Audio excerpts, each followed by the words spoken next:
we're in Clinton, about 10,000 residents. Our school has about 480 pre-K, K, and first graders. And so we're just a busy place that sounds like everybody else. Adjusting to the changes this year and hoping to get our mentors back in place soon. It's just been really a great program, and just excited that we started it and got the footing started and started right with the people that we have, and the ones that we have are wanting to come back. So that's always a good sign. I'm the principal at our center, which is a pre-K, kindergarten, and first grade center. And I had been approached previously about doing a mentorship program and knew that at the time I was not ready for that. I hadn't been a principal very long, and I knew what it took to have a mentorship program in the building. And I didn't feel like I was prepared for that at that time. So later, last summer, I guess, Sherry and Yvonne came to me and had a proposition and were really passionate about it.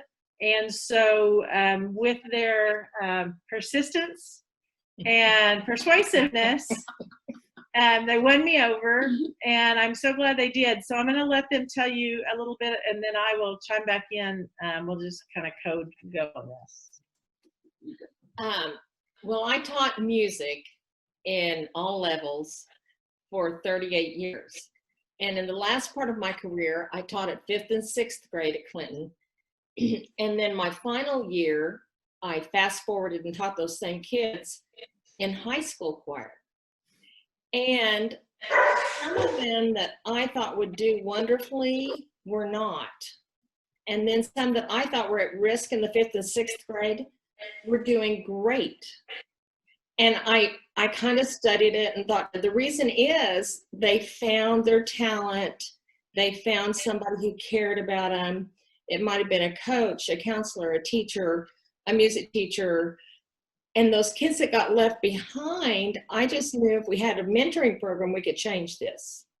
So that was my passion. And I thought we were going to do it through a different avenue, and it didn't happen.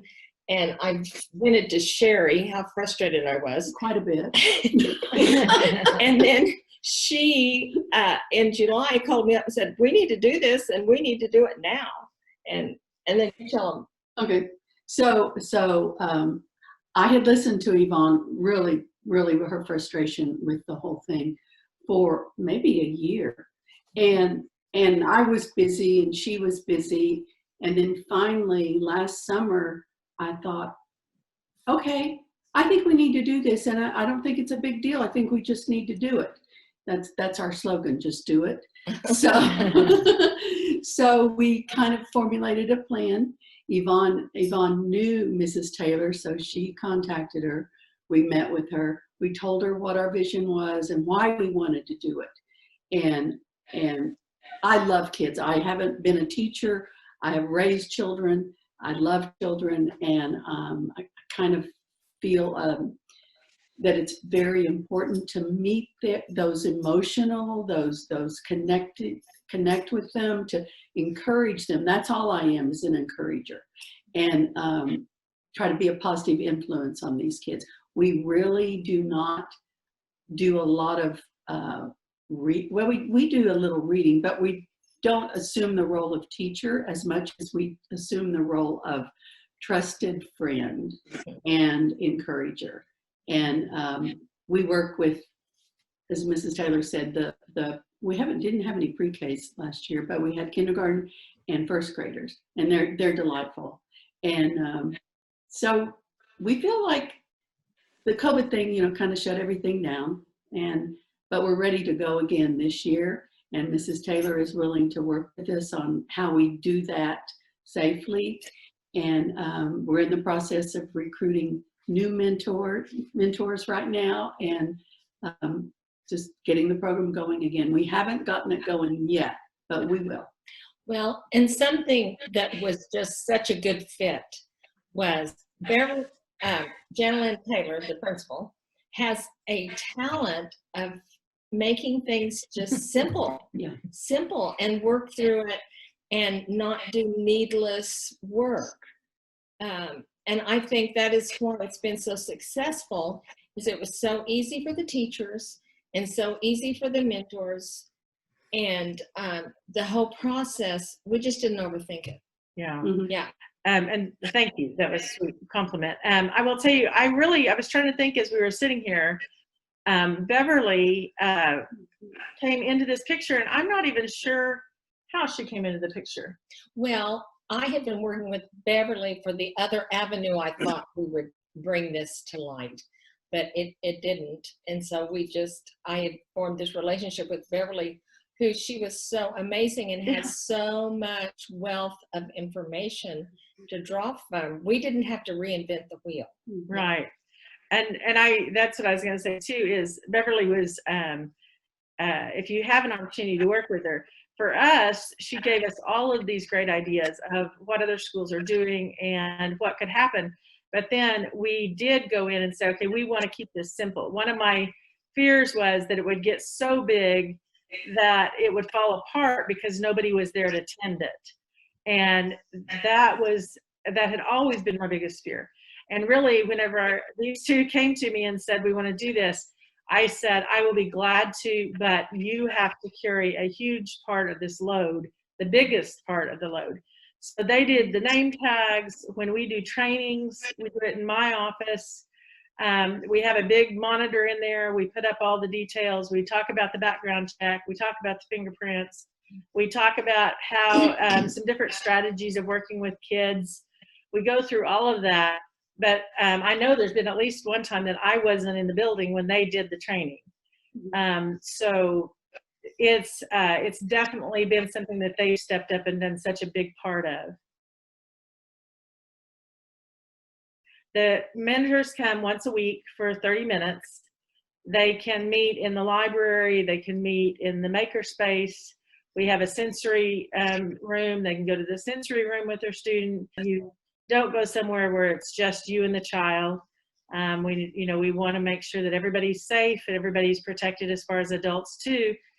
And then we did have some mentors that would reach out to students if the parents were okay with it, by a phone call or by a note when we got into the COVID in the spring, because that was kind of a hard way not to be able to see our kids in person.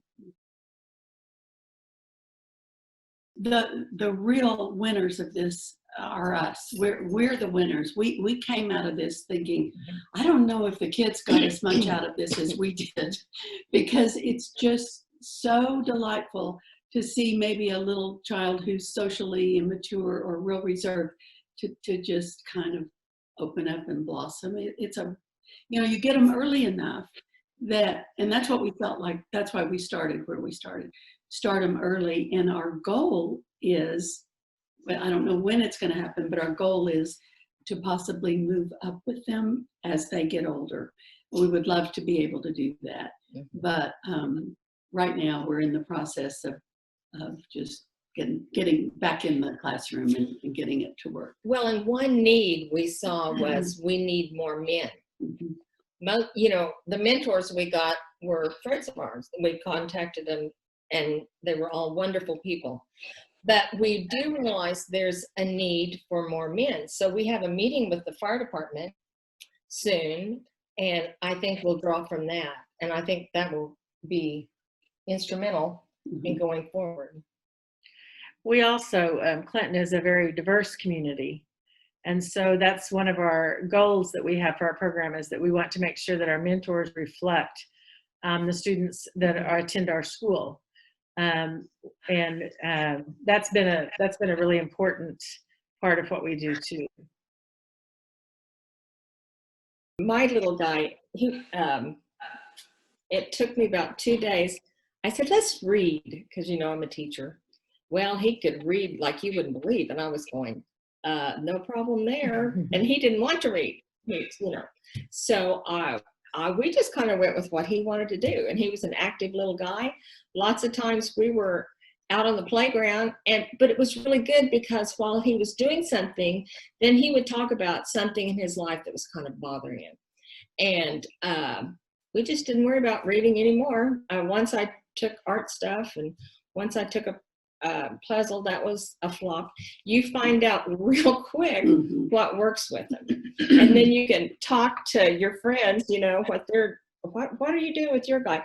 Well, you discovered that every child has totally different interests and totally different needs. So we just encourage everybody to come up with their own stuff. I think the flexibility is important. Yeah, my little guy, he liked to play games, so we did a lot of, he was pretty competitive, and so am I. So we had a lot of fun playing games, board games and card games.